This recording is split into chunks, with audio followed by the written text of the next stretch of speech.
क्या आपको पता है कि इस दुनिया में एक ऐसा देश भी है जहाँ कचरा फेंकने के लिए भी आपको पब्लिक के सामने बेइज्जत और हजारों रुपए का फाइन भरना पड़ सकता है। जी हाँ, हम बात कर रहे हैं सबसे खूबसूरत देश स्विट्जरलैंड की। स्विट्जरलैंड अपनी बर्फीली पहाड़ियों और चॉकलेट्स के लिए फेमस तो है ही, लेकिन वहाँ की साफ सफाई का सीक्रेट एक बहुत ही अनोखा नियम है। वहाँ आप अपने घर का कचरा किसी भी साधारण प्लास्टिक बैग में डालकर बाहर नहीं फेंक सकते। वहाँ सरकार की तरफ से एक स्पेशल ऑफिशियल गार्बेज बैग मिलती है जो बहुत महंगी होती है। आपको अपना कचरा सिर्फ उसी बैग में डालना होता है।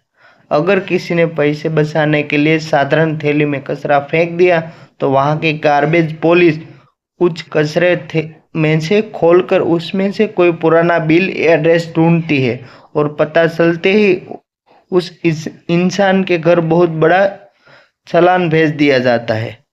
यही वजह है कि वहाँ के लोग चाहकर भी गलत जगह नहीं फेंकते और पूरा देश शिक्षा की तरह चलता है।